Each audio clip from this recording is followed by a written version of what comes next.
You are not brought upon this world to get it. After a mere 2.5 hours, you've found the segue, George. Because one of the things I was thinking about as I watched Big Trouble in Little China this summer.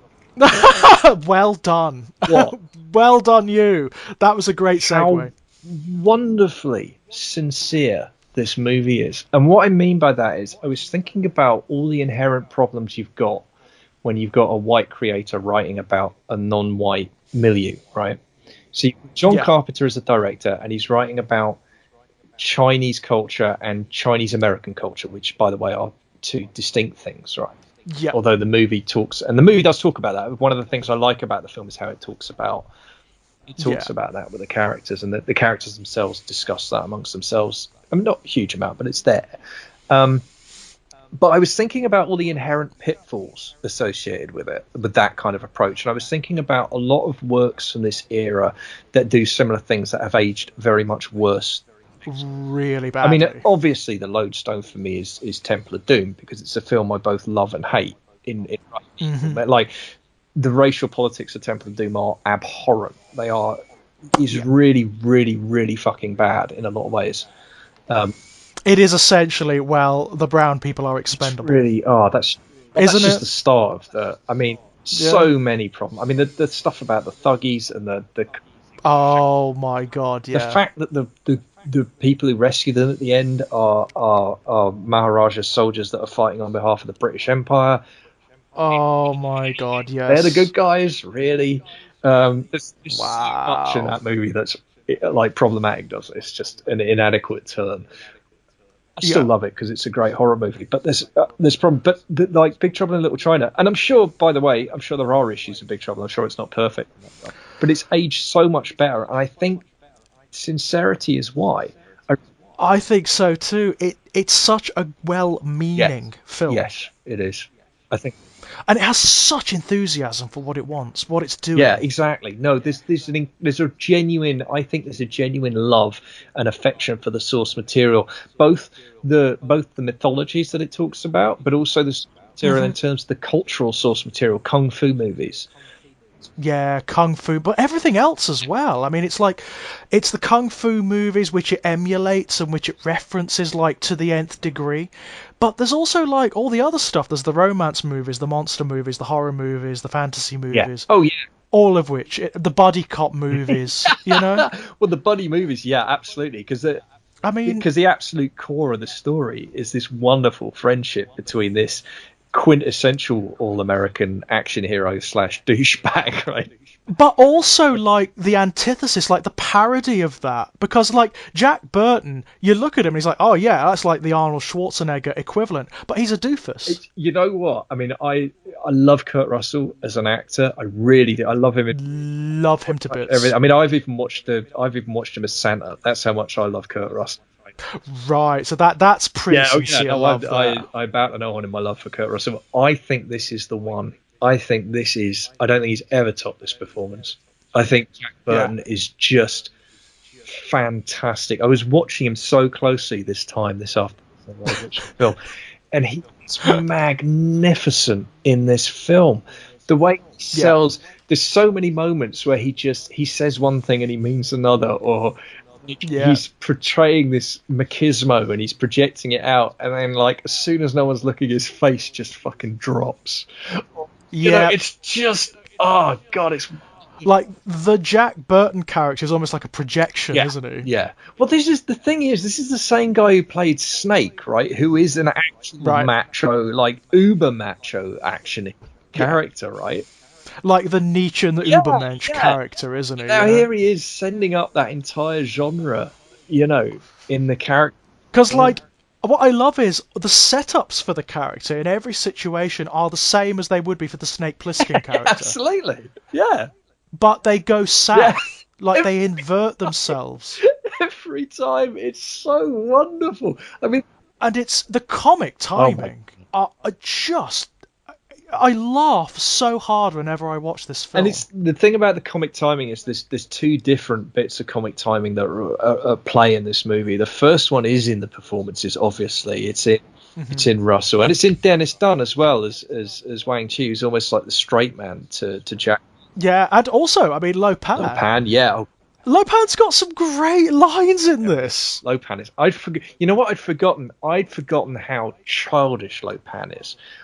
Oh yeah, he's like a cruel kid, isn't he? Malicious school kid. Yeah, absolutely. He's but who just happens to have like immortality and demonic magic. But I love that he's lived for over 2,000 years. And he's still this petty little. Yeah. It's so great. But don't you love it? I do. I mean, it's the way he swears. Now this really pisses me off to no end. Every time I see that scene, I crack up. No, it's absolutely hilarious. It's a wonderful that he's just this petty, spiteful guy, and that whole speech he gives Jack about like, oh, you know, you seem to understand how the ways of love go. You know how rare, and yet we keep trying like fools. And it's just... and it's like, hey, it's been 2,000 years. It's you, not them. I can guarantee you at this point, after 2,000 years, it's not them that's the problem, dude. And yeah, he's so funny but he's also really sinister and genuinely scary and threatening. Yeah. Oh god, yeah, no, he's really menacing. And that's kind of... the introduction of the character. I mean, what an entrance! Well, it's a really iconic movie scene from my childhood. That one, it's a giant, it looms incredibly large. So the story behind this film, for me, is like my first experiences with it it actually ties in with my Robocop origin story. Right. Okay. The story with Robocop, as probably, certainly as probably listeners know by this point, is we rented it from the Video Van Man, a friend of mine. I was staying at his house for the weekend. The Video Van Man came. We rented Robocop because he didn't care what the is. Because if you had the £2, you got the film. You were well away. And his mom was away, and we watched Robocop like 14 times that weekend, and it became my favourite time. But before Robocop, we did a test run because we were nervous about renting an 18 straight off the bat from this guy. Got you, right. The first time he tested the waters was with a 15, and the 15 movie that we rented was Big Trouble in Little China. So wow. Like, whatever it was, 2 weeks or a month before Robocop came in and kicked the doors down and changed everything forever, there was Big Trouble. And it was almost as big at the time for me. It was one of the first 15s I'd seen. And it definitely felt like a step change in terms of what was going on. Because that action sequence, it's what was different about it from action sequences I'd seen to that point from, say, the indie movies or whatever, Back to the Future, anything that had any kind, was the broken limbs. Suddenly it would snap at a right, and that was just a level of violence I hadn't seen before, in a film, I don't think.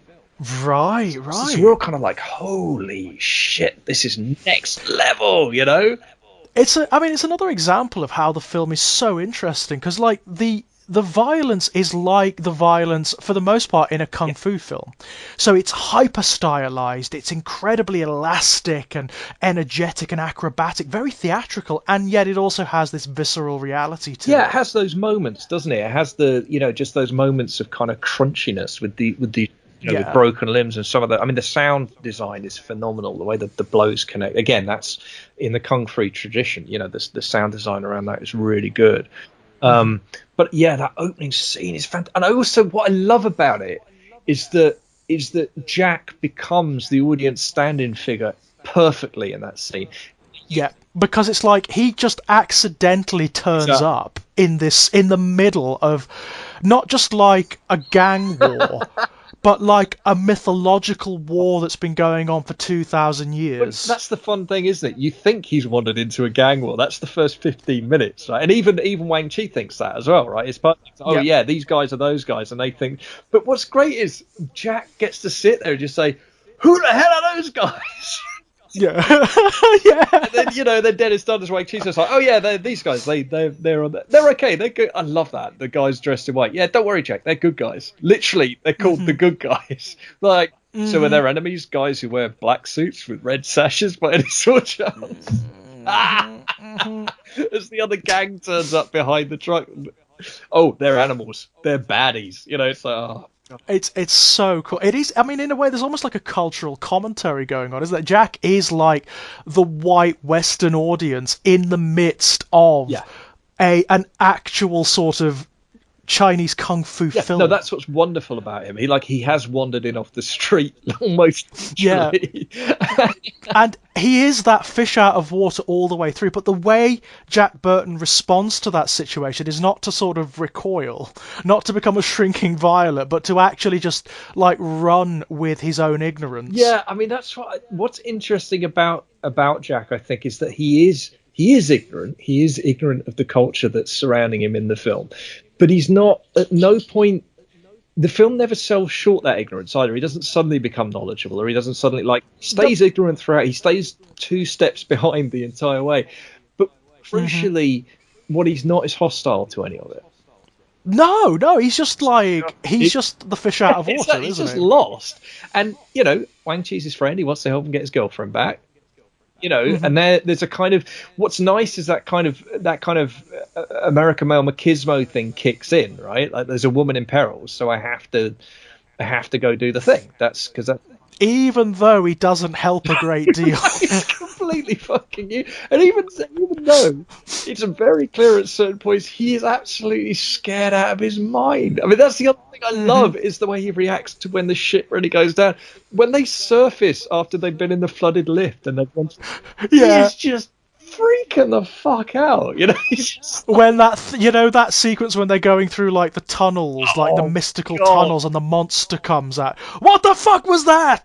It's when that's and he just keeps shrieking. What the hell was that? The guy, because that's the good sorcerer. Right? He throws the stone and it explodes. And he says, "You will come out no more." And Jack says, "What?"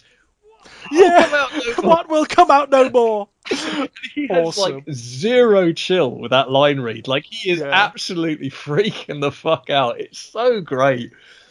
It's so funny. I love it. I love it so much. And I love the way the film plays his character. Like, spoilers, by the way, guys. We are going to assume you've seen this film from like the 1980s. Like at the very end when he faces off against Lupin, when it's just him, you're like, because of everything he's gone through in the film, you're like, oh, he's fucked. Absolutely. No, I love his hero moment because it does feel earned. Both in the fact that he has seeded throughout the entire film, that he actually does have decent reflexes. Whatever else he does or doesn't have, actually his reflexes are pretty good. I mean, they have it in the opening, not the opening scene, but in the opening sequence where he catches the bottle. Where his friend goes to cut the bottle and he catches it. That's a genuinely impressive catch, right? Like all bullshit aside, like not many people can make that catch. So it is seeded that he has that ability, but I love it. Yeah, it's like he's not incompetent. It's just that he doesn't bother a lot of the time. I think it's not that he's incompetent. I think he's got quite a narrow skill set. He is completely he's so far out of his depth. He's practically passed through the Earth's core and on the other side. What? And I love that. I love that kind of. But there is also something lovable about. I mean, I was thinking about this. It's almost like they're trying to find a way to have that kind of American alpha male character and have him somehow find a way to make that a positive, even though he's a lunkhead, and I think... Yeah. I mean, if he were just like a hair shy away from being Jack Burton, if he tipped just a little too far towards being like the white savior character that you'd find in most other films like this, it would have killed it. I think it's fascinating. I think it's really, really, really impressive. And I can't quite figure out how they get away with it. I think... No, it's a very fine line, and it's really clever. I mean, it's maintained all the way through. And that's why I say I think Russell, for me, it's my favourite Russell performance as someone who is a big fan of most Russell performances. Because exactly that. Because there's actually, there's a million things going on under the hood, and there's a billion ways he could really fuck it up. And... Because but that's true. That's like a microcosm of the whole film, isn't it? I think. Have you ever tried to sell this film to anyone who's never seen it? You know what's funny? I remember now. I'm flashing back to because we rented it for the Video Van Man, it came in the original case, like the preview, and I remember my friend's mum's boyfriend, who was there at the time, he picked it up and he was actually reading it out loud at the dinner table off the back. And it was like, this tribe are at war with that tribe, and they've just happened to have walked into the middle of this fight, and it's happening. And he's reading all these, like, probably mispronouncing, right, these Chinese names of the characters and the clans, and then it actually says on the back matter of the video, it says, "Confused? Just imagine how Jack feels." It's like, yeah, that's anyone trying to explain what this fucking movie is to somebody else. I mean, even if you try to describe it in terms of genre, you can't. No, it's a action, comedy, horror. Action, buddy movie, comedy, horror, science fiction, fantasy, kung fu, romance. Ghost story. Only with monsters. I mean,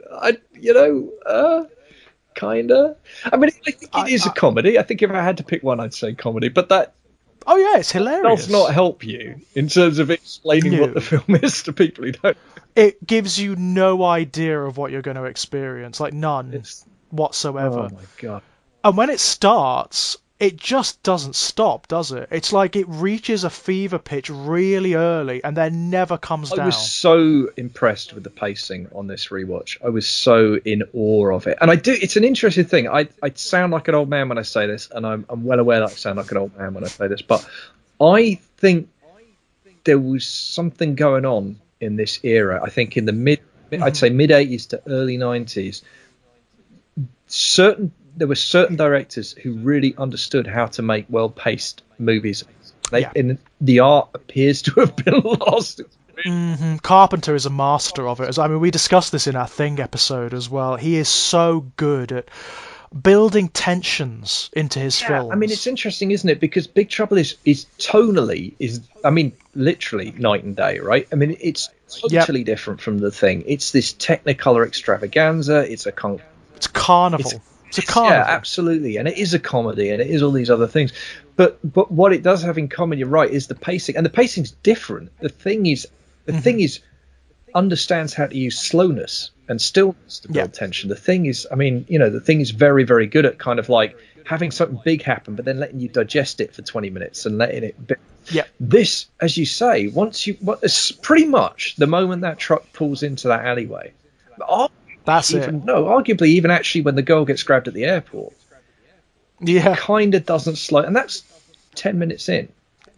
It just keeps chucking bonkersness at you, doesn't it? Like, after the fight, you're introduced to characters who ride lightning and stuff.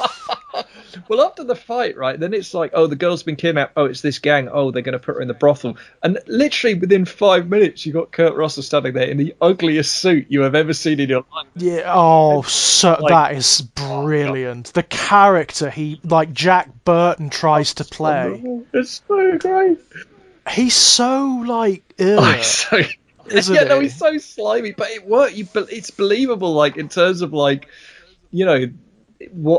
he's trying to project to the brothel keepers. It's really good. And it also, I think what I like about that scene is you kind of look at it, you're like, okay, so Jack Burton does have some stuff going on. Like, he's not actually a complete idiot. No, he's got, it's a believable character that he's playing here. This is kind of like Jack Burton channeling Kurt Russell character actor, isn't it? It's a really, really fun scene there, because you're right, because he's slimy, and it's the right kind of slimy for what he's trying to get. And then, as you say, 5 minutes later, the roof explodes. Some dude comes down it riding lightning. I just like what's going on? The conception of this story. I mean, it's like John Carpenter just sat down and wrote on post-it notes, what do I like? What cool shit do I love about what? And and just threw them up in the air. And I'm going to do every single one of them. All at once. So, Wolfmen. Yeah, why not? There's a Wolfman in this. Why not? There's a big monster, Beholder. Why not? Yeah, chuck in a Beholder. Yeah, a Beholder. Yeah, why not? Stop motion Beholder. Yeah, of course. Why not? No. Sort of like Labyrinth style Jim Henson giant monster puppets. Yeah, why not? Absolutely. And just, I mean, the set design is Oh, it's incredible. Yeah, just beautifully. I mean, there's a couple of things. One of the things that this movie reminded me of, like something that I really love. It's something actually I realised, like, because I'm doing, as you know, I'm doing the James Bond series. Of course. And I've just watched Live and Let Die this afternoon as well, which made that was a fascinating double bill. You want to talk about, I can imagine Big Trouble in Little China and Live and Let Die. we'll talk about the way Wow. different movies handle issues of race. I'm going to tell you, Big Trouble's aged a lot better than Live and Let Die. Like a lot better. Yeah. But I was realizing one of the things that I realized from the Bond movies is one of the things that I loved about them as a kid. One of the reasons I loved Bond movies as a kid, because it's not a natural fit for me. It was the secret bases. It was the hidden compartments and the gadgets and all of that. You know, the thing that looks like something but it does something else and all of that. Like thrilling to me. And of course, Big Trouble in Little China is that in space. Like as soon as they, oh my god, and like the way that there's this whole labyrinth underneath. Yeah, it's not just a base, is it? It's like an underground fantasy city. It is a portal to the underworld. I mean, literally, the sewer, like the kind of, and that creature that comes out. That it's it's just the black blood of the earth. Oh, you mean oil? No, it's the black.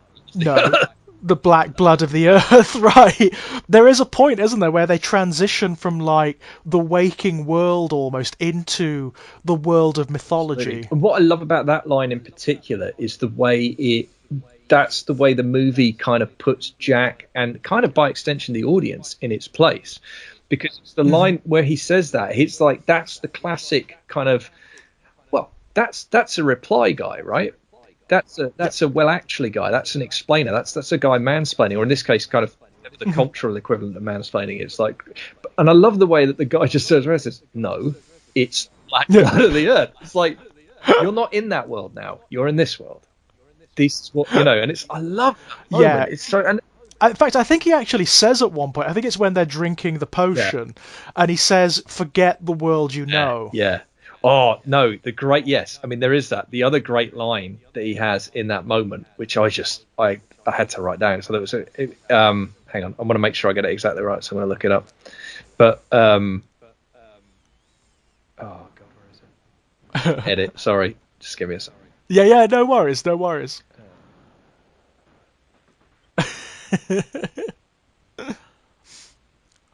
Only a dream can kill a dream. Yeah. I mean, like. Yeah, so it's like they're transitioning, aren't they? They're like transitioning from the waking world into something that's sort of in between. Yeah. No, absolutely. But the other thing that's interesting for me actually is that at the same time, and I hadn't thought of this until we were talking, but at the same time that they're doing that, they're going through their journey through the underworld. Literally, their journey through the underworld. They're encountering mythological creatures. Jack's having to make that adjustment. That is literally intercut with the ritual of the blade. Yeah. Which I love because it is never really explained what the fuck any of that is about. And yet it's just there. And it's this collection of just incredible cinematic images.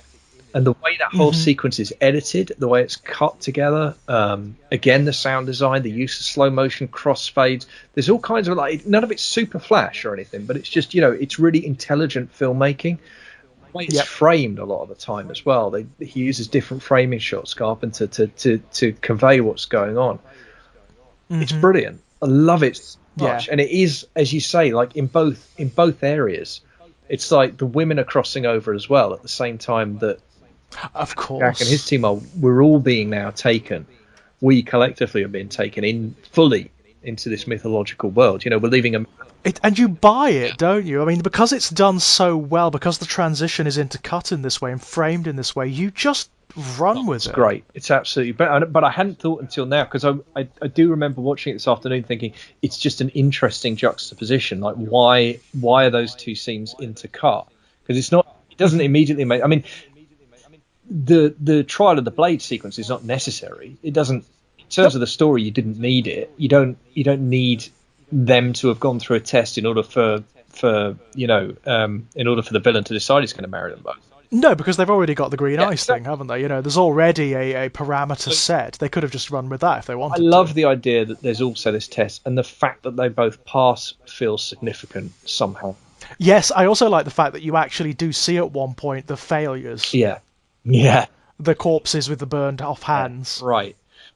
So, but that's what's great about that is that's the extent of the explanation that you get. It's all implied storytelling, and again, in a movie that is so kind of, in a lot of ways, and I don't mean this as a derogatory term, but this is a popcorn movie in so many ways. Yeah, it is like the popcorn movie. But it just leaves that there and just lets you. It trusts the intelligence of its audience to just. Yeah, let it go. It's a mythological moment. It's a bit of fluff. It's a sort of a bit of mythology for the characters. That's all you need to know. And it's really, but also there's also a thing in Night where it's like, because Jack Burton isn't witnessing it, there's no one to ask the question what's going on. So you don't get to find out. You just get to watch it. Yeah. And it's what it is. It's what you see. Because everyone in that sequence obviously knows what's going on, so they don't need to ask it of one another. Or in the case of the women, they're under the hypnotic spell and therefore they can't. So yeah, that's it. There's no. I mean, it sets up a weird kind of mythological note for Gracie Law as well, doesn't it? I mean, she passes the test. Yeah. Isn't that weird? It is weird, and I think, she's a good character. I mean, I think Kim Cattrall's fucking brilliant. I had forgotten how funny she is in. Oh, she's hilarious in this film. Screamingly funny. And I love how she's obviously brighter than Jack and knows she's brighter than Jack. The way she falls for Jack, almost like you can see every step of the way her better judgment is trying to say he's an idiot. Yeah. She just she does have that kind of raw attraction to him, and she just gradually like, oh God, I'm falling. God, what? Yeah. It's wonderful. It's a wonderful performance. It's so, again, it's a cliche, but it's undercut by the performance in the same way that Burton himself is a cliche action hero who's undercut by his own idiocy at every step. That falling for the hunk thing, cut by Cattrall's performance. She's so. What I love about it is that in any other film it would be a cliche, wouldn't it? It would be a cliche, but because she is aware of the cliche, it actually makes it a note of comedy. Yeah, well, there's that great. There is a wonderful moment where they're having one of those, and that's the other thing. It's like the way this film delivers exposition is just great. The way they do these massive info dumps, and again, it works so well because you've got Jack in the room going, "Wait a minute, what the hell is going on?" So they have to explain it to him, right? Yeah. The way they're so. It's largely Egg Shen, isn't it, who tells them what's going on. And Kim Cattrall, Gracie Law, she gets a couple of those scenes as well. And the other, is it Margot, the other journalist? She gets a couple of licks in as well. But there's a great moment where she's, Cattrall's giving one of those big info dump scenes. I think it's just before they go in the brothel, talking about, oh God, no, green eyes, that's terrible, that's the thing. And Kurt Russell, I can't remember the exact line, but Burton says something like, I'm starting to feel like I'm an outsider here. And she just turns around, you are! It's like you wandered into our story. You don't have a clue what's going on. This character who would normally be like in any other film of this. I hesitate to say this type because I don't think it has a type, but any film like this would be like the linchpin of everything. The story would revolve around him. Absolutely. But I do feel like in this particular story, he is. I mean, I was going to say he's equal billing. He's not, actually. Wang Chi's the star. It's Wang Chi's story, isn't it, ultimately? He's got the hero's journey, if you want to put it in those terms, because it's one of the things this movie is, unfortunately, although I think it's one of the best versions of it I've ever seen. This is a hero's journey story. Yeah. But what part of what makes it work is the fake out of you think Jack Burton's a hero. He's not. He's a passenger. Yeah, it's like the Lord of the Rings if you were following Sam. Yeah, exactly. Really, isn't it? Yeah. Thinking, and then suddenly at the end you're like, oh wait a minute, it was Frodo the whole time, and that's what the film does. And what I love about it is it never hits you over the head with that. I don't think. Nope. It just plays it out. It just lets Jack be Jack and useless, and Wang Chi be like hyper competent, and gradually you start to realize, hang on a minute, he's. And for me, I mean, different viewers will have different moments depending on how astute they are and how silly literate they are. I'm relatively slow when it comes to things like this, but for me, the scene that really nails it is when they're doing their first escape, Wang and Jack, and they get to the point. Jack's got that submachine gun thing, fire it, which is just hilarious. But then in a fight, there's like 5 guys attacking them. And the first thing Burton does is go for his knife. He's got a boot knife, so you think, okay, well, he obviously is a little bit tasty, but he's obviously never used it before, because when he pulls it out, he flings it halfway across the room. And it's him desperately trying to find it with the fight going on. And what's great is, like, Wang Chi just knocks this guy down, and then Burton jumps out. Ha! Got in one hand, knife in the other, and there's just 5 unconscious people. The way that Russell plays it, the way he just deflates as he realizes, like, yeah, you're late to the party, dude. The fight's over. It's like he is like the action hero if the film didn't cater to him, isn't it? If it like just happened regardless of whether he was there or not. Yeah. No, it's that thing of like he's been played by Kurt Russell, for fuck's sake. So of course, and it's an action movie, so of course he's the action hero. And then Gracie Law, no, he's not. He's the character. He's the audience insert. Yeah. That's all it is. Yeah. He's no fucking good at all. He's along for the ride, ultimately. He's barely competent. And don't you just love that? Don't you just adore the balls on the film for doing that? But I also adore the character. I think Burton's actually, because what it does is, paradoxically almost, because he's so useless, he becomes likable even though he's a lunkhead. Because he's out of his depth, but he keeps going, there kind of is a courage to that. There is There's a lovable doofus quality to him, isn't there? There really is. But also like a courage, also and a like the friendship feels very real. Like and it's like it's completely unquestioning, isn't it? Like he just assimilates, doesn't he, as he goes along? No, I love the bit where they're in the truck and they're driving on their way to the alley, and he's, the guy's giving him the exposition about like, Wayne Chi saying, they must have taken her here, blah blah blah. And he starts to say, I can't possibly ask you to, and Burton just cuts him off. Yeah. Where's this alleyway? Where's this warehouse? Like we're going. And even when stuff gets weird, like he just faces off against Lupin, against like the 3 storms. He just doesn't care. Absolutely hammered as well. I mean, that scene in the brothel where but I mean, what I love is there's a look of oh shit on his face when the storm. Yeah. And then he squares up and tries to lay him out anyway. And it's that. Yeah. It's the look on his face after the second punch when he realizes like he just gave it everything he's got, and this guy is just smirking at him. He's like, I am so fucked. It's wonderful. Again, it's a lot of the performances, and actually Kim Cattrall does a lot of this as well. A lot of it's in the expressions, the offline facial expressions that they have off the spoken word, just their responses or these glances away or whatever.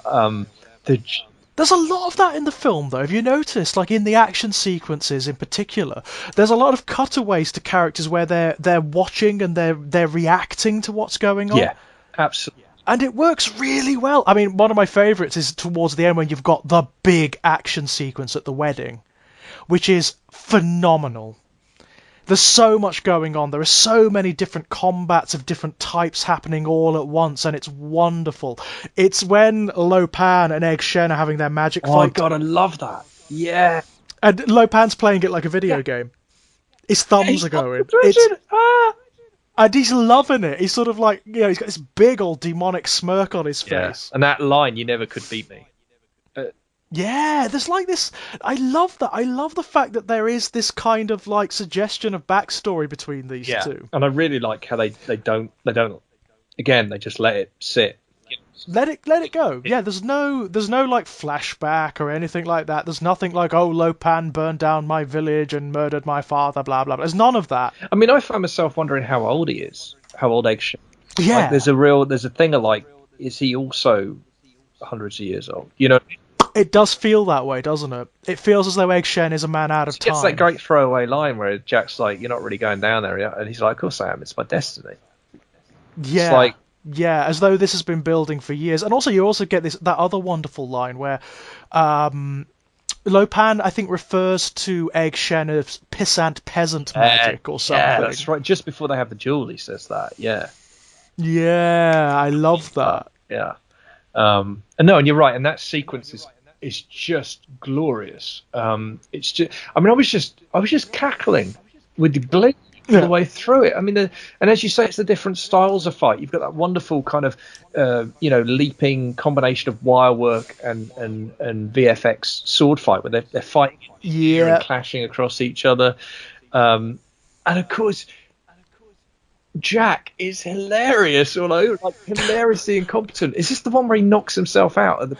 Yeah, briefly he knocks himself out by firing at the So ceiling. his opening move is to yell out loud, fire at the ceiling, and knock himself unconscious with falling plaster. That's great.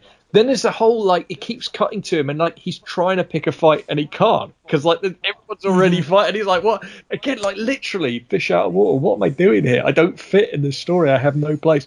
Finally, the guy with the giant armor comes for him. And it's a cool maneuver. He uses the boot knife and the momentum to stab him, and he's like, yeah. And then like, the look on his face when he realizes I can't fucking move. He can't actually move because the thing has fallen on top of him. Tons of armor on me, and I can't fucking move. Absolutely brilliant. And meanwhile, you've got like just wackiness happening all around them. I mean, first of all, it's this big neon lit temple with a gigantic demon statue. None more 80s, right? The neon around the edge of that skull, and the escalator going up to it as well.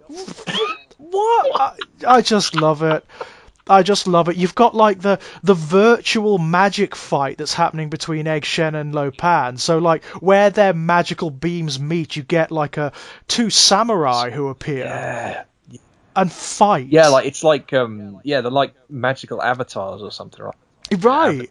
Right. It's like their essence, isn't it? You know, it's the representation of their magical war. It's so cool, and I like the fact that neither of them really win. Yeah, no, I love that aspect of it, and I mean, the way it's represented with Egg Shen's got the stone that he uses as his focus. As you say, he's got the crossed fingers, hasn't he? Crossed little fingers. That's right. He interlaces his fingers, doesn't he? And then uses his thumbs as like a controller. It's really simple, but there's a thing about like when Lupin pushes forward and Egg Shen's pulling back, you see that Lupin's avatar has an advantage at that point. Like he brings it, and then he pushes forward again, and then you see the push-pull is reflected in the way the figures fight. It's really simple stuff, but I just love, and again, the actors just sell it with the kind of amount of physical effort they appear to be putting into it. Yeah, there's like I love representations of magic in like fantasy, and I'm kind of hot on it. You know, I like really good, real, tangible representations of magic, and this is great because it's got like you say, a physical element. They're straining physically. Yeah. And as you say, I mean, what's nice about the climax is that it ends with them both pushing forward at the same time. And they cross swords in the middle, and then it's the explosion, and that ends. And you talk about the physicality of magic. I mean, that's present in the film from the opening scene. I did want to talk about the opening briefly because as soon as the opening started, I was like, oh yeah, love that opening. I think it's one of the great cold opens of cinema. I think it's fantastic because you just don't have a fucking clue what's going on. Like, what is and you're. The guy behind the desk is clearly a bit of a douchebag, but also equally clearly the guy on the other side of the desk, Egg Shen, as we learn later, is clearly crazy. So, like, what's going on in this film? Yeah. When Egg Shen holds his hands up and does the thing, it's, you pay attention, let's go, movie. I love it because it's this whole dialogue about magic and sorcery. Oh, you expect me to believe all that stuff? Well, how can you expect me to believe all this? And he just like, okay, here's how. yeah.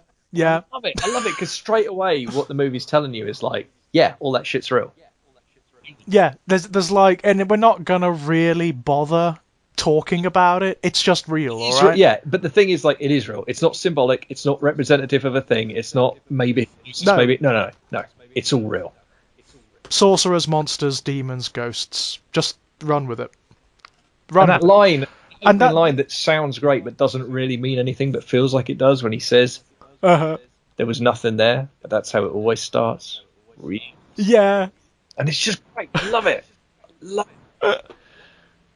What does it mean? I haven't got a fucking clue. What does that have to do with No. Don't really know. Probably nothing. But what a great opening. What a fantastic. Yeah, it doesn't matter, does it? It just doesn't matter.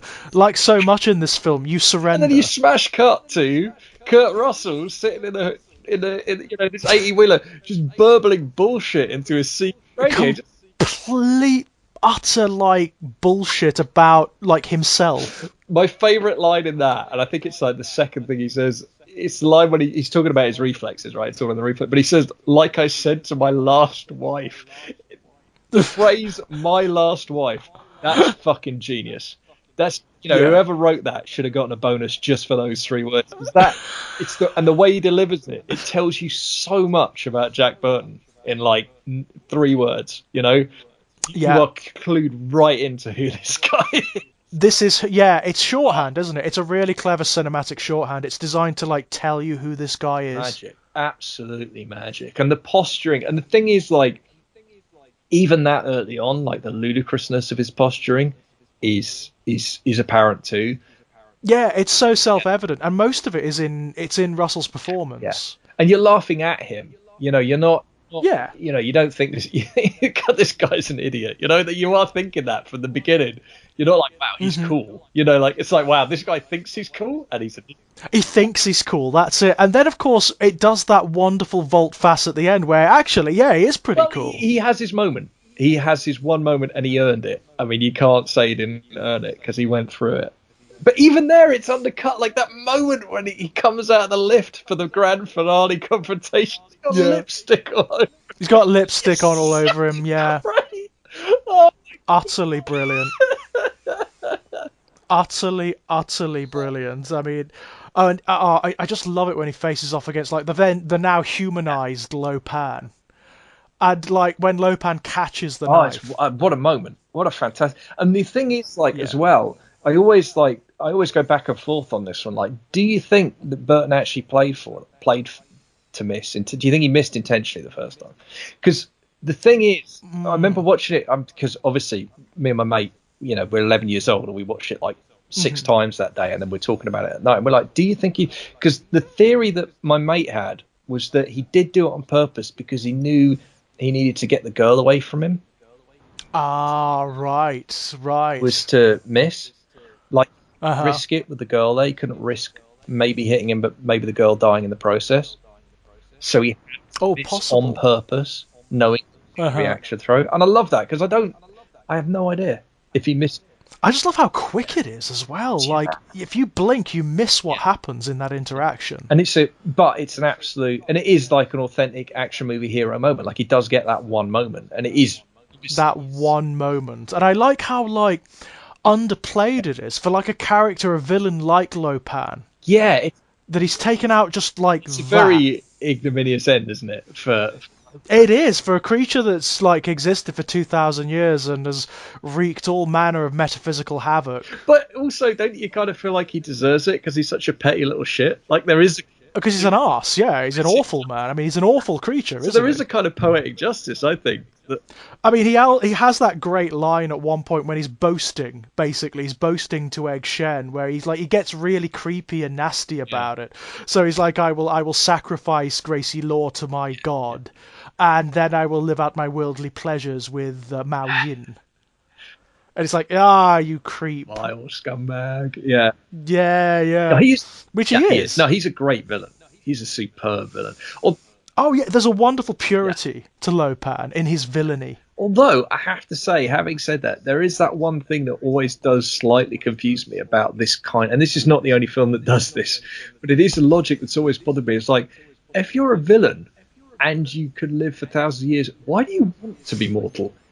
Why do you want to be human? I know exactly. I mean, the film does go some way to explaining it, because of course when he manifests in this really crippled, sort of bent up old man's body, doesn't he, for the most part? Well, that's it, isn't it? Like it looks to me like he's stuck in that really fragile physical frame. Yeah. The only other thing is, and then when we see him the other times, he's not actually there. He's No, he's like a ghost or demon, isn't he? That probably does suck, right? That probably is. Yeah, and he can't sort of physically interact with anything, can he? He can't, like... Although, that rule kind of changes depending on the need. Lots of different factors. Yeah. Well, presumably he can still work his magic when he's in that form. And that's the other thing. That earlier... We were talking about the first fight, but I'd forgotten, like, how... And I don't know, maybe these are rose-tinted spectacles. Maybe if someone came to it fresh, a younger person came to it fresh, the effects would look terrible. But the light effect coming out of his eyes and mouth and that. Oh, I love it. I think it looks great. It looks fantastic, and it is partly in the way that Burton reacts to it, the fact that it blinds him. Yeah.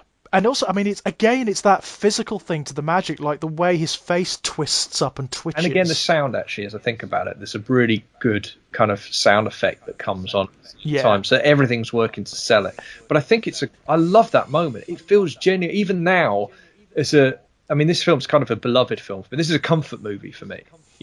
Oh, yeah. Kind of, if I'm feeling down, Big Trouble in Little This is a happy great film to put on to lift my mood, because it would just make me laugh. It would just bring me pleasure and make me good time. But even with that's still, I couldn't go as far as disturbing, but it's still an eerie image, that moment. It's a really it is a creepy image. It's very strange, and it's actually the kind of image you don't really see that much even in like horror. No, and I like it because it comes in early, and it kind of you're still finding your feet in the narrative. You don't really know what's going on, so it really is, because that whole sequence really is about escalation. The whole thing is just, it gets weirder and weirder and crazier and crazier. And you have the gang, then you have the other gang, then you have the machine guns, then you have this incredible like kung fu fight with these two, rival kind of gangs, and then holy shit, the magic people turn up. And it's just and that's kind of the climax, is when they run over Lupin and then he jumps out and he. I love that, don't you? When he's sort of like waggling his finger, beckoning. Yeah, it's like and. That's so great, and then the fact that Jack's, and of course, first time you see it, it's like, I mean, are you blind? What is the? And obviously it's a magical effect because he splashes water in his eyes and then he can see.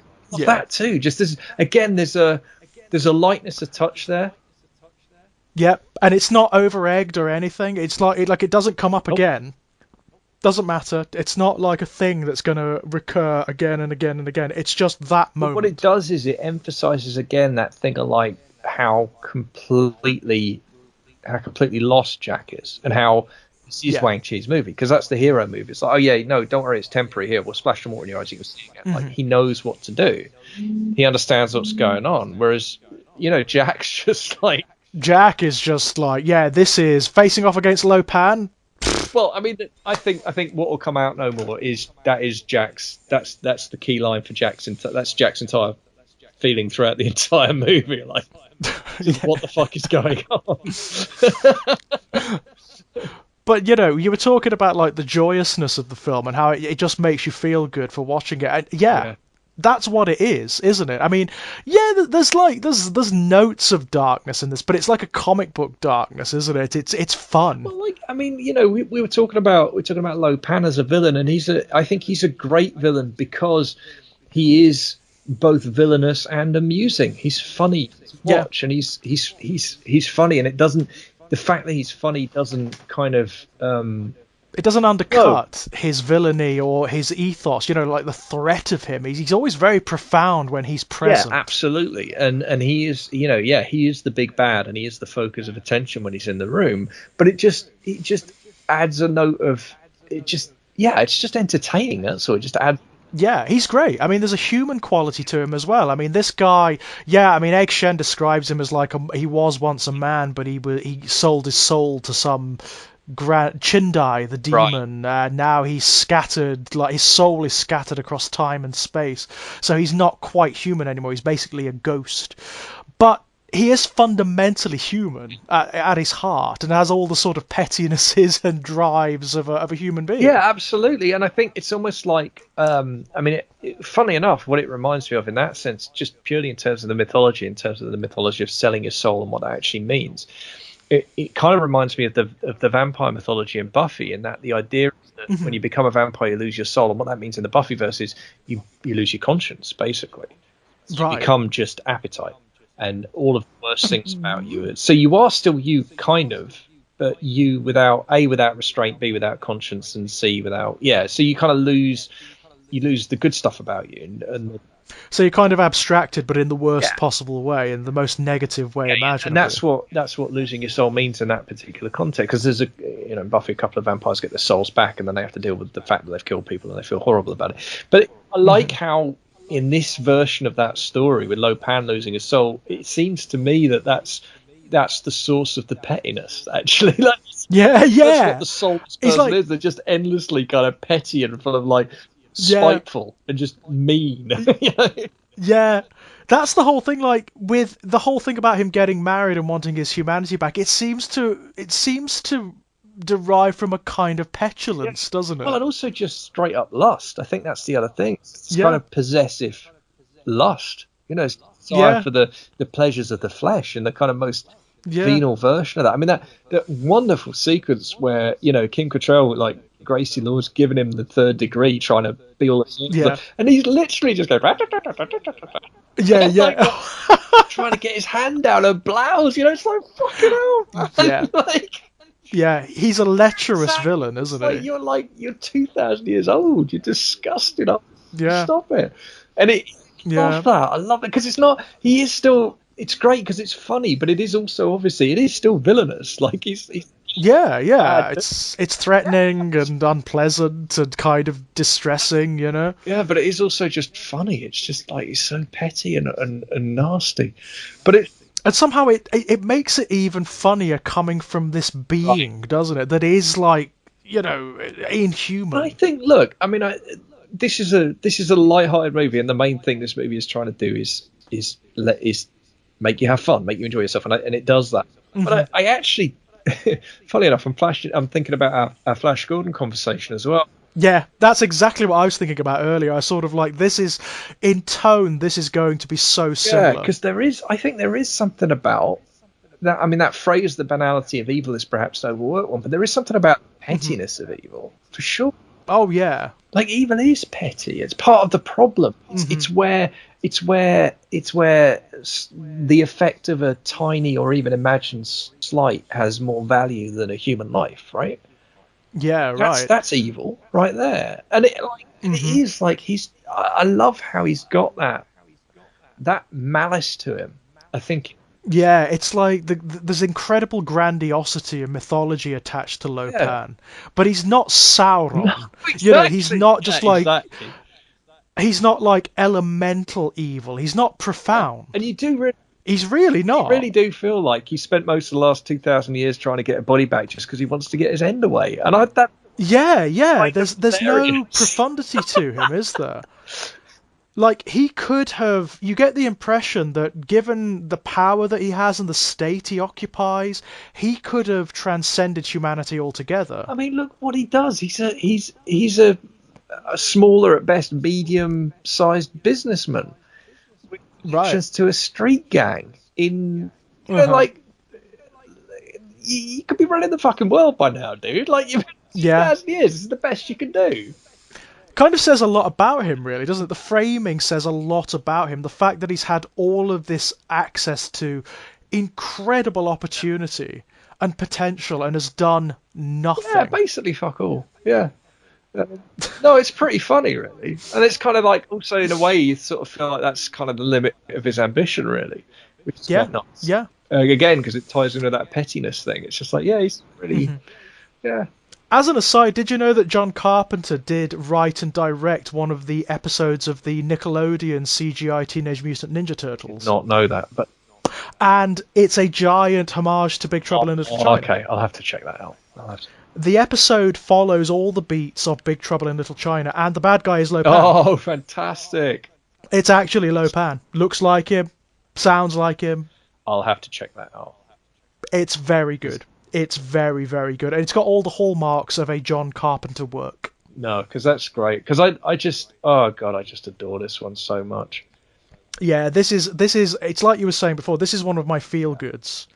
I mean, you know, if I'm having a bad day, I can put this on and just feel right back up again. No, that's it. That's it. It just fills you with joy, doesn't it?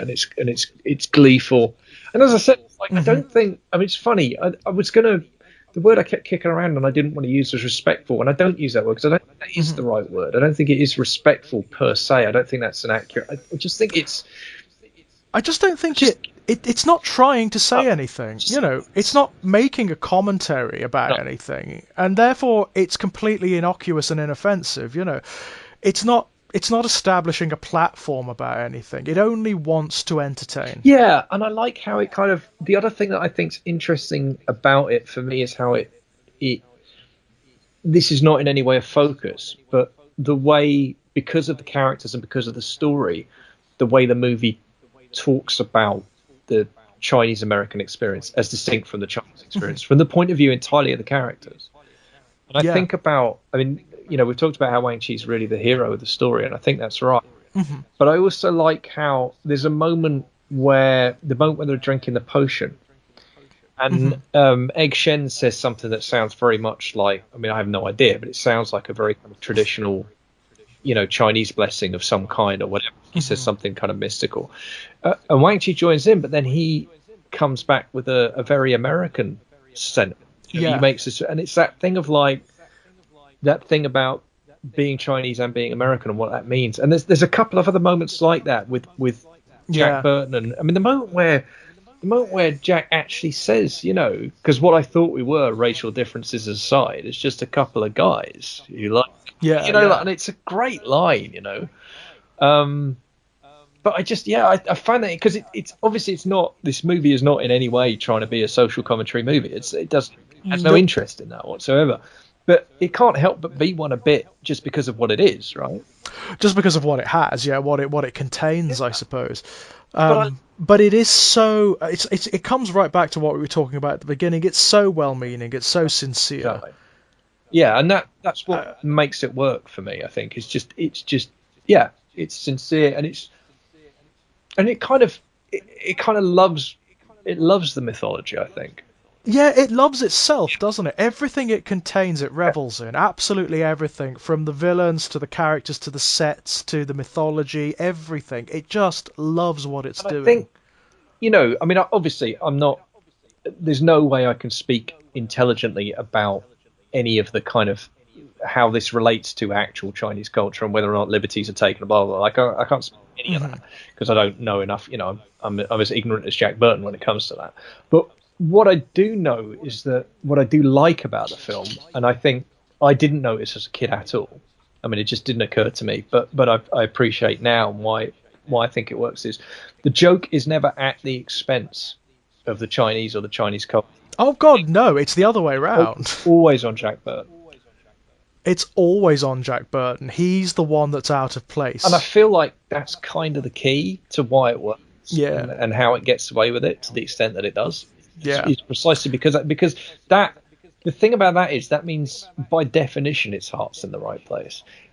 Yeah, absolutely. I mean, in a way, it doesn't make a thing of it at all. It doesn't nail its politics. It doesn't have politics, really, does it? I mean, I know there's no such thing as an apolitical work, but insofar as there is like a politically neutral work, it's probably this, But it's not trying to say anything. Let's say that. It's not trying to say anything political. It's not trying to say anything consciously, definitely not. Whatever commentary it might have is subtextual and unconscious. It's symbolic more than anything. It's aesthetic. Which is interesting in and of itself, actually, because I do think there are some kind of political things there, but they, as you say, they emerge from the aesthetic and they emerge from the story rather than being in any. Yeah, that's and just the natural setting of it. Yeah. But I do, I like that. I like the fact that the joke's always on Jack, and it feels very, its heart's in the right place, and also its heart's on its sleeve. It's just, again, it's that Flash Gordon thing all over again, and it's interesting to think because camp is not normally a word I'd associate with John Carpenter, but no, not at all. There are moments in this, inescapably. I mean, it's a totally camp film. But my favourite moment of that, actually, and I think I only really appreciated it this time, they've all drunk the potion, and they all get in the lip.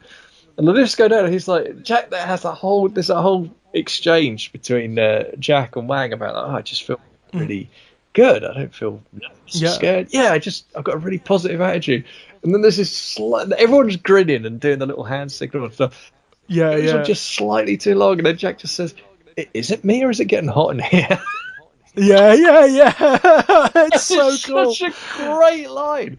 And you just think, like, it's the tiniest, subtlest little hint of thing where you're just like, are you getting a semi-jack, and is that bothering you? Yeah. Is it getting a little bit more than fraternal in here? You know, too relaxed, Jack. Is that bothering you? Yeah. And on top of that, you've got all the other stuff as well, like the aesthetic campery of the whole thing, like the costumes and the sets and the colours. About the neon, the neon skull, the neon Buddha that opens up. I mean, neon. Right. Like, what the fuck are you doing? What the hell? And also, like, Lupin's fabulous outfits. Yeah. Which, again... Like any good villain, you know, just like Ming the Merciless, multiple different outfits, elaborate wardrobe. Yeah, absolutely. No, it's really good. So, and I like,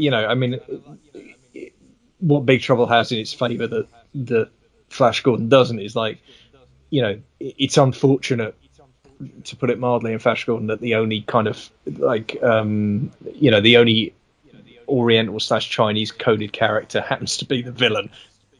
Happens to be the villain, yeah. Whereas, of course, in Big Trouble in Little China, the hero, the villain, the gangs. Well, most of the characters. Everyone who isn't Jack and Gracie, basically.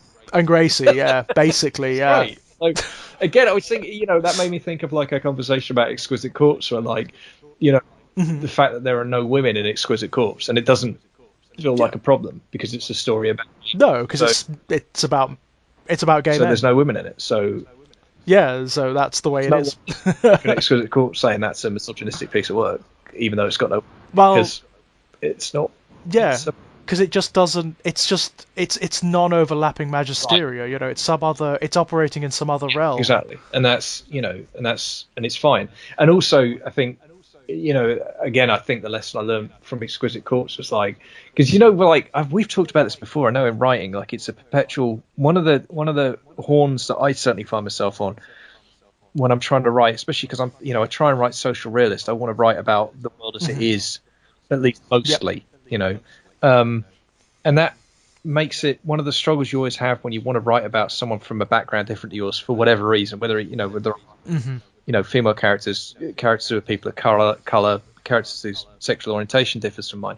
There's always that worry of, like, the thorny issue of representation, and the thing about, there's two pools. One is, like, getting it wrong and inadvertently giving yourself up as a bigot, which is just a risk you take, and if you are, then you fix it anyway. So, get on with it, basically.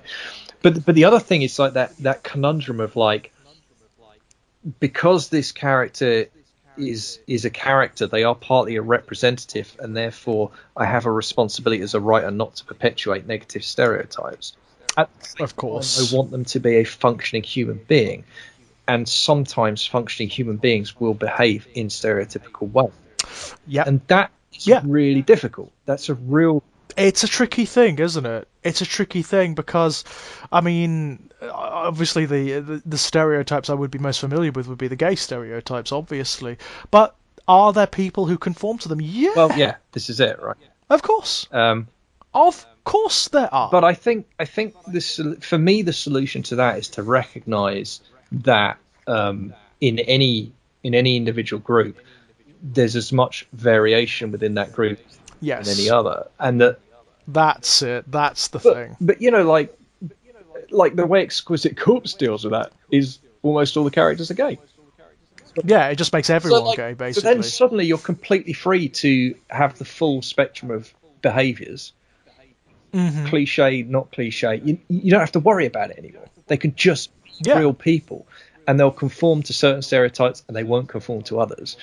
And because they're all gay, they're all real, they're all valid, you'll naturally express that spectrum because you're not reliant on one person being an avatar for the entire community, whatever. Right, there's no token character. Exactly. It's kind of clever in a way, isn't it? And I don't think that's a conscious thing in Exquisite Corpse. I really don't. I think it's just because I just think it was that Billy writes gay guys. I mean, that's just what he does. If ever there was a book that was a product of obsession, it's oh god, yeah, and I mean that as the most sincere compliment possible. That is a work of pure obsession. Oh yeah, it totally is in every conceivable way. And it bleeds that obsession from every single page, and that's why it's a fucking masterpiece as far as. Mm-hmm. But it's interesting to me, like, again, so and weirdly, Big Trouble in Little China does the same thing. By having all the Yeah. cast be Asian American, suddenly you're free to just say, yeah, there's goodies, baddies, there's fights, there's this, there's that, there's, and it's like, oh, okay. And it's not, no one's a cliche anymore. No. And what, the lesson I think that I'm sort of drawing from this is like, the way you avoid the problem of tokenism is don't fucking do tokenism. Don't do tokenism, yeah. Don't have the token black character or the token Asian character or whatever. Exactly. Have lots. Have lots of characters, and then it does seem to work, doesn't it? Absolutely. And then you can start getting back to what you want to get back to, which is people being people in all of their, in all of their wonderfulness and awfulness and all points in between. But yeah, it was interesting, and it wasn't a parallel I was expecting. I mean, parallel between Big Trouble in Little China and Exquisite Corpse. Yeah, that's yeah. But I think it is there. Yeah, I think so. I think there is, and as we were saying before, I don't think. I mean, the film isn't making a muchness of anything in particular, other than its own aesthetic. That's it, really, isn't it? No, I agree with that, and it's interesting to me. Like, I mean, when was this? 86, and the thing was what, 84. So, right. It's interesting to me that we're in. I mean, I would consider that to be Carpenter's imperial phase, right? Because I think The Thing and Big Trouble in Little China are two near perfect movies. As much as they are tonally night and day, I think in their own way, they are kind of exemplars of what cinema can do. I really do. I mean, the fact that Carpenter directed them both, I mean, and that they are such different creatures, such different entities. I mean, it's enviable, that, isn't smacking, it? And it's enormously to the man's credit that he's capable of so much. But the thing that's interesting to me is that The Thing, what the two movies have in common, other than John Carpenter, is they were both commercial failures. Yeah, right. I know that Big Trouble was. Yeah, but I mean, The Thing was savaged when it came. Yeah. It came out the same year as E.T., and a lot of the commentary suggests wanted a happy extraterrestrial story. They went sort of thing, and we're like, fucking hell. And I think, this is pure bullshit conjecture on my part, but I also think that The Thing probably suffered from the fact that it was a bit close to home in terms of the Cold War allegory, and I think they shitting themselves, and actually it was, I think, as bad as it can make you feel now, I think the time it came out in 84 and the depth of Reaganism and the the kind of height of the Cold War and the kind of inevitable feeling that things were coming to an end, I think it probably hit a bit harder. And yes, I mean, there's also the other thematics, like the AIDS stuff going on there, that probably lent it a certain patina. That's a really good point, especially as that 84 is almost like the height of ignorance, as far as straight people are just starting to notice that people are dying, the gay community, for a couple of years, but straight people are just starting to notice. But of course, no one really has a fucking clue. Right. I mean, there's a bit of George Carlin, who was always kind of like living on the edge with his stand-up, but there's a moment where he's talking, I think in 84 or 85, and he says, like, I think he says, you know what, between herpes and HIV, and now HIV, I don't care if I never get laid again. Yeah. The next line he says is, and I've framed it with the dating so you understand and who's saying it, but he said, and I sure as hell won't be humping any haemophiliac Hispanic drug addicts anytime soon. Which is amazing, right? Because it's like, wow. But what's amazing about that line is just what it illustrates, right? Because Carlin was not an unintelligent man, and Carlin will have been paying attention and would have been far more plugged in than your average Republican. Oh yeah, and he was from those streets, wasn't he? He's from that subculture, so he would understand. He would have connections there. Even still, that represents the limit of his understanding in whenever that was, 84 or 85, and it's right routine, and it's like, so that's a pretty fucked up place to be, that's your thinking man's response. Oh, I don't think people really, honestly, looking back at that era, I don't think people understand now the depth of the vicious ignorance. Really fucking hard to credit. And what's weird is we perpetually have these cultural moments, and we perpetually are dismayed and find it hard to credit. I mean, it's so strange. I was watching Netflix have just done a piece on the GCHQ whistleblower from 2000, woman who tried. I mean, she tried to stop the war in Iraq by. Yeah, the British government were attempting to spy on members of the UN Security Council in order to blackmail them into passing a second resolution, because they thought otherwise the war in Iraq would be illegal. She leaked, she leaked the document that proved that that's what was going on. And it was a story about her and the court case and stuff. But watching that, and it's mainly drama, but they intersperse it with contemporary news footage from actual news broadcasts at the time. And it's one of the things that's going on is you're in the editorial of the Observer newspaper, because they're the ones who printed the story. But of course, the Observer newspaper has come out in support of the war. Right. Really. And it's just kind of being reminded of that period of time when the feeling was we all kind of knew this was total bullshit, and it's still happening, and it's so fucked. And I'd actually kind of half forgotten that feeling until I'm watching this film again, and it dragged it all back up. And it was watching the contemporary news footage, and remembering watching that at the time and just being like, almost wanting to yell at the telly, like, what is... Oh, I remember I was at university at the time when that was going on, and you can imagine what it was like at university. It was people were furious. People were like, and it wasn't just students, it was professors as well. But we were all talking about it. We used it as like examples in our modules and our seminars of how narrative affects public opinion and how it can be cultivated, to suit agendas and whatnot. But it's also, for me, but the impact of that, the kind of intellectual or emotional impact of that, is that feeling of being made crazy by the world. Yeah. Like, you are all fucking insane.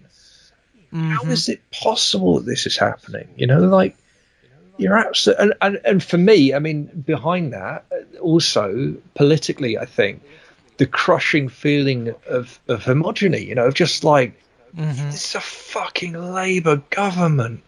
Yeah, of utter hopelessness, utter hopelessness. I mean, there was more fury back then than there is now. Yeah. There was more in the way of public fury. I mean, back then there was actual pushback from culture.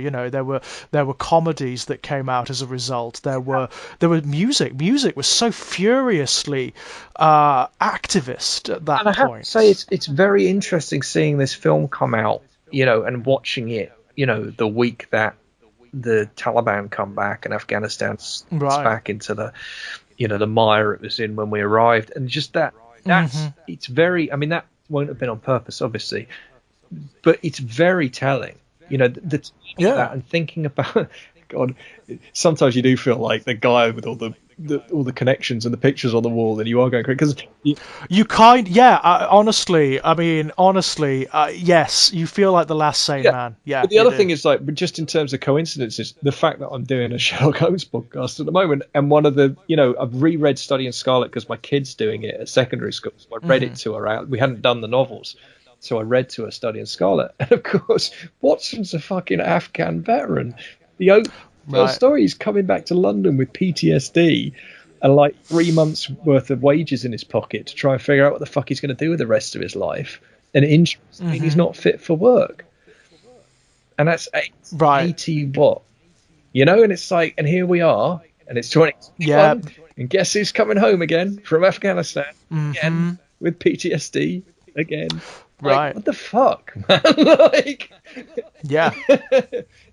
It almost feels like history, the wheel of history stopped at a particular point and has just been ticking over. Yeah, just the same point over and over again. Up in the body count a little each time, maybe. But fucked, man, it's just so fucked. And it was interesting. Yeah, it was interesting watching that, and it's a good film.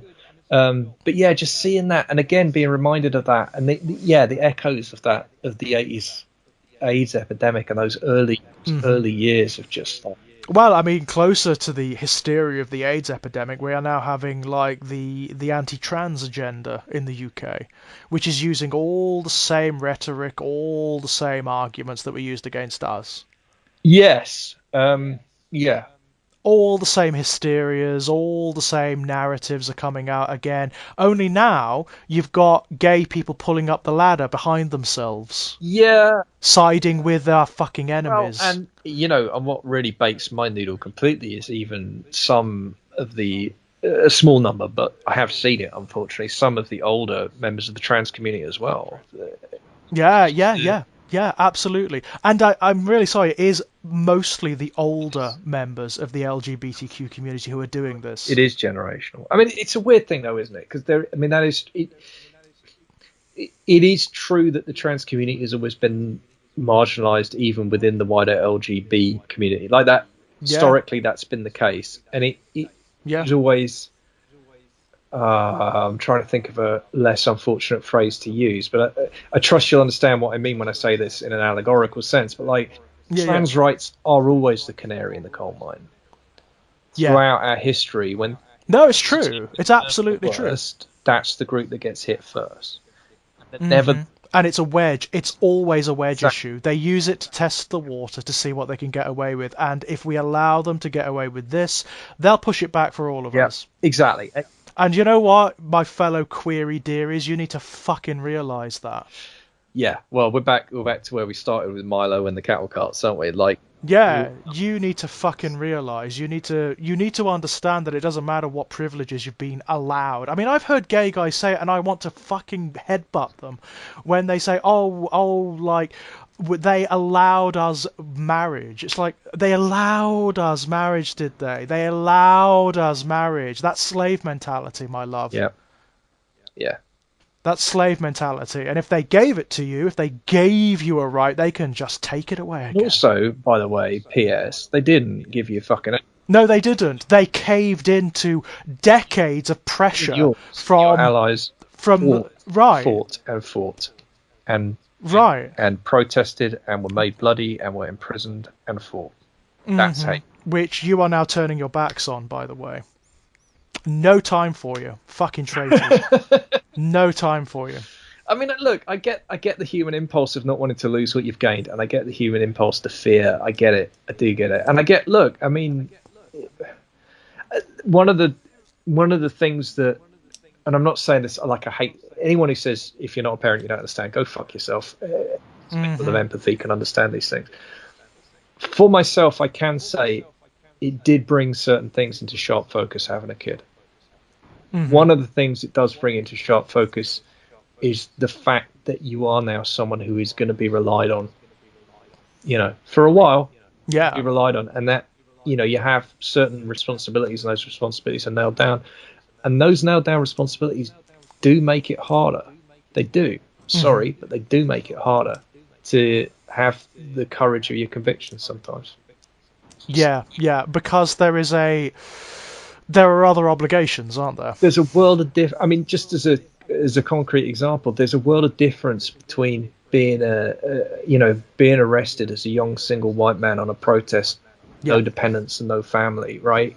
Being Extinction Rebellion, right? Chaining yourself to there's a world of difference between that, being in that position where you're unemployed or whatever, and you don't have much and what the impact of being arrested tomorrow would have on my life.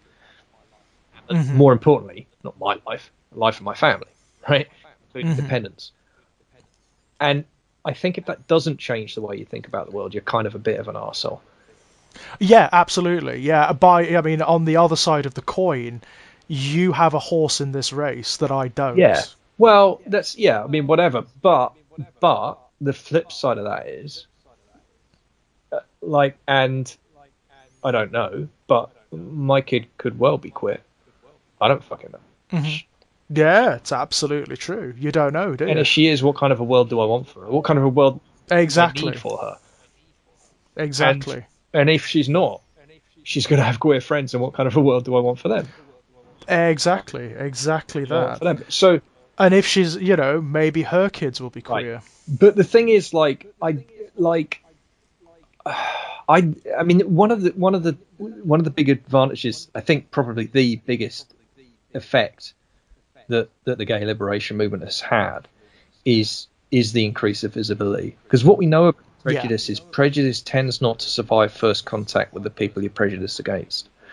Because actually, once you meet people, it turns out, guess what? Shock fucking horror, they're people.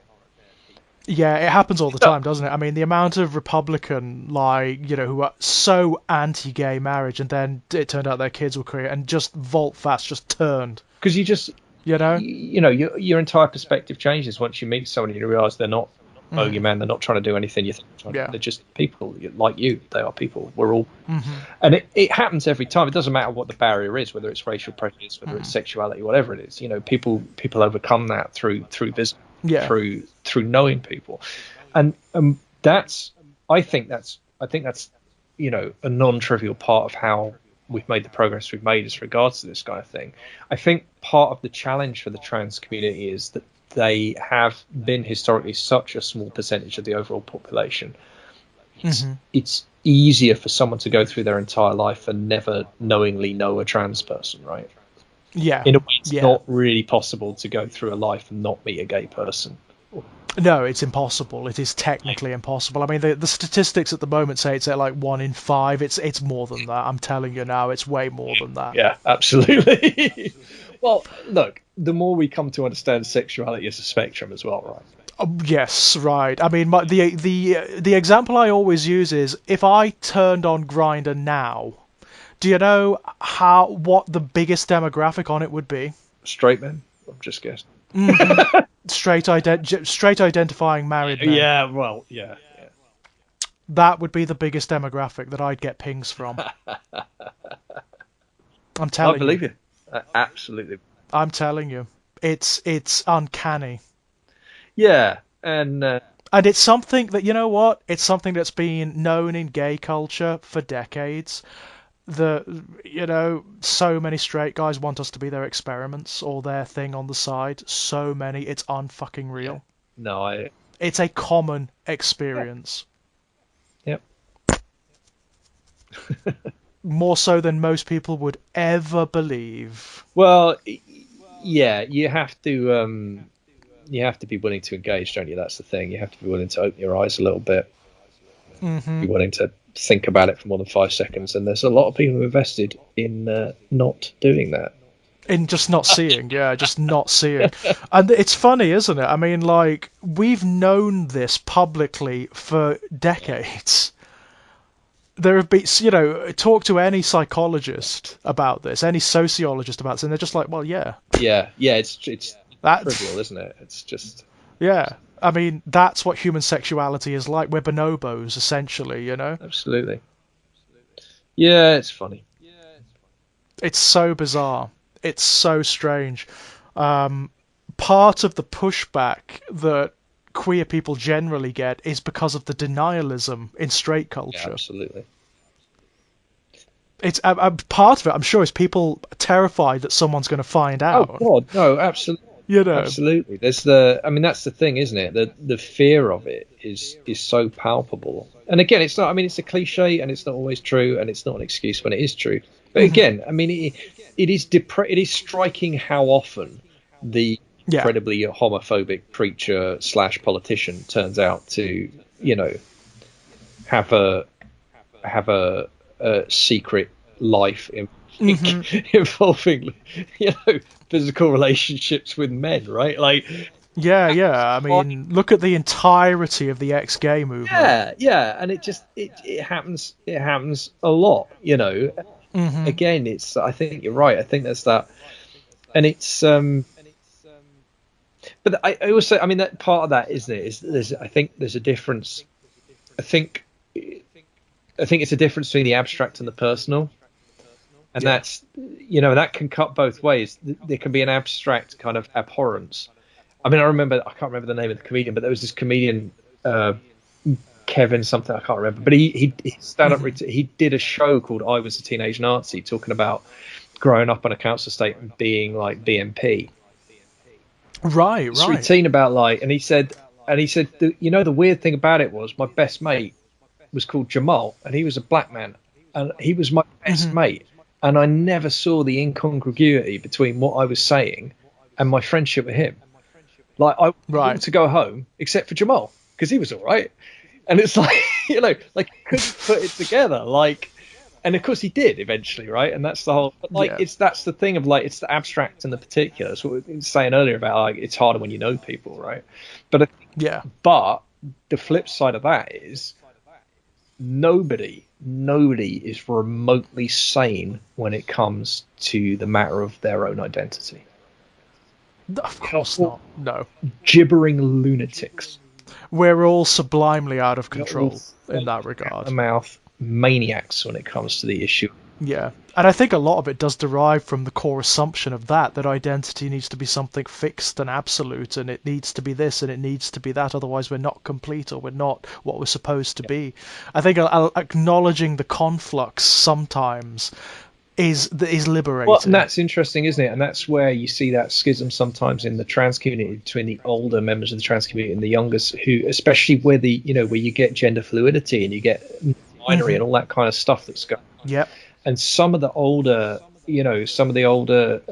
trans people who have, transitioned male to female to they really don't like it. They find it quite upsetting or offensive for whatever. And again, it's that thing of, like, because their identity is very bound up in a specific sense of what gender is and their feelings of, their own relationships to their own bodies and what they wanted from their lives. I mean, you can see why they feel the way they do, right? And that's obviously their experience is valid as trans people 1000%. I'm not saying it's but it's being able to make that next mental step of saying, and my experience is not everyone's experience. Is not everyone's. Yes. That really, really get your head around that and be like, that was what it was for me, and I did what I needed to do for me. And there are gay identifying guys who fall in love romantically with women, right? Not sexually, but romantically, and marry women who and there are gay guys who hate that, right? Who find that really difficult. Yeah, really bloody difficult. And I think I'm probably about as straight as you get normally, like whatever the hell that means. But I have incredibly intense platonic relationships with men that I value as much as I value anything. That are as to me as any relationships I've had with anyone. They're core to who I am, and they've been massive parts of my life, and I hope will continue to be. I don't really understand why. I can almost you always feel like the punchline is, guys, does that make me gay? Like, what the fuck? Right. And also, even if it did, who cares? Why do we care about this? Right. But it's so, these absolutisms are so ingrained. Like, the reaction I always get, which I tend to get quite angry about, is whenever it comes up in conversation that, I happen to be gay, the reaction I always get, because I don't conform to a particular stereotype, and it is always from members of a particular generation. Oh, you're not, are you? It's like, yeah. What do you want, It's because I don't present. I don't present in a stereotypically gay fashion. Yeah, no, that's it. And it's and also it's bothering to me. That is, it really is bothering. Well, apart from anything else, it's like, out of the two of us, who would know the answer to that? Yeah, right. Yeah, what do you want? Do you want photographic evidence? I mean, yeah, Jesus. Yeah, and and especially because it's not something that I bring up in everyday. If it came up, it's because someone asked, So it is also a case of you fucking asked, Yeah. No, that whole thing's just I don't know. It's I've never met anyone yet who uses the word gaydar who doesn't absolutely suck at telling who's straight and who isn't.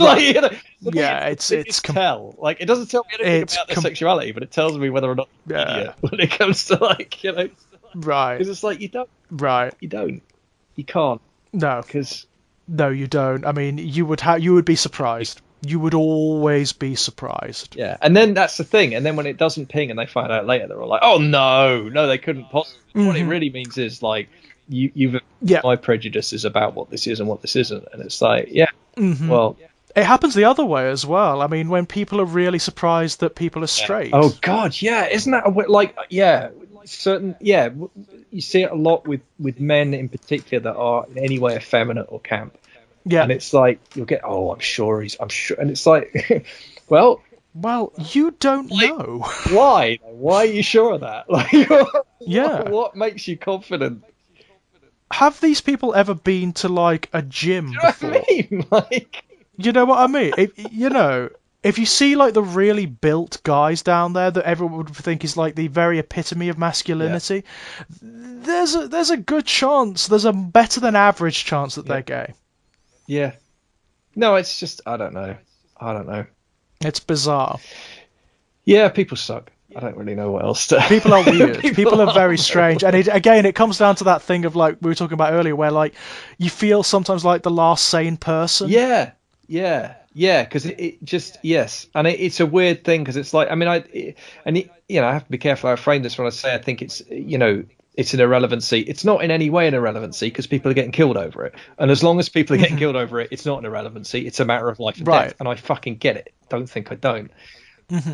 It should be a fucking irrelevancy. It should be an irrelevancy. Yeah, that's it. Completely. Best situation ever is the one where, like, if you like someone of the same sex, you can go up to them and say it, and then they can say, "Oh, I'm sorry, I'm straight." It's like, oh, okay. And that's the beginning and end of it. But like, it should be an irrelevancy, and like, to the degree that it's not, it's the degree to which we're fucking up at the moment as a species, and we need to get our shit together. Significantly. Yeah, exactly. And it's like, so fucking let's get our act together, really. I think that's a very, very good note to end the podcast on. We've bounced all over the bloody place this evening. That was, I'm telling you. That was good fun. We've bounced all over. We've gone from like video games through God knows what. Yeah, that was a good one. Blimey. Anyone who's listened to this point, well done. You're our kind of people, whoever you are. Yeah, you deserve something. I should buy biscuits or something and mail them out. Oh shit. Bake cakes or something. Anywho, right, is there anything you would like to pimp out before we disperse? I guess so. I'll talk about, let's see. So, my non-fiction work, Ginger Nuts of Horror, My Life in Horror, has its own subheading on Ginger Nuts of Horror. It contains well over 50 essays now of me writing about, I mean, me in essay form doing some of what I've done here, conversationally, really, talking about the childhood influences, mainly horror, sometimes veering into real life events that shaped me as a child and as a young man and as a creative. So that series is nearing its conclusion, but is currently still showing there. So if you want to find my non-fiction work, that's your best place. The first 30 essays are collected in a single volume, My Life in Horror Volume 1, which you can buy from any good bookshop, and probably some bad ones as well. All of my fiction and non-fiction work that's been published in book form you can find on Amazon. Just put in Kit Power under books and you'll find my works there. Please buy the ebooks from Amazon as they're Amazon exclusive, and if you want to buy the paperbacks, I would prefer it if you order them from a bookshop or even a library. That would be amazing. In all cases, all of my books have ISBN, so they can be bought wherever books are sold. So again, ebooks, I'm happy for you to buy from Amazon if it's a paperback, and you can be bothered. I'd rather you bought from a bookshop, just because bookshops are good. I like them. I'd like them to stay in business. Podcasting work. Watching Robocop with Kit Power does exist. It hasn't posted for a while, but if you subscribe there, you'll find my stuff when it comes out. If you like all of my stuff and you want more of it, $1 a month will get you something new every week from me via Patreon. So patreon.com/Kit Power. Just pledge $1 a month. You will get a new piece of fiction or non-fiction or podcast from me every week, including Patreon exclusive podcast about Sherlock Holmes. The only other thing I do want to mention in terms of my fiction work, just because it happens to be this has happened recently and I'm excited, my novella A Song for the End has just been nominated for a British Fantasy Award as under the best novella category. So if you're looking for somewhere to start with my fiction work, I think that's probably a good place. As I said, it's a a novella about truth, lies, consequences, the end of the world, and it's called A Song for the End from Horrific Tales. I would direct you to, I believe we did an episode of Strange Playgrounds about A Song We for absolutely the End. did, yeah. So we did. Maybe once you've read it, go and check that out, because I think we get into spoilers. Yeah, but yeah. Oh yes, like really, like well deep into spoilers. But and for the Finite as well. So read them both. Yeah, goodness me. Read them both. But that was, I mean, I think this is the first show I've done since that news broke, so it's really.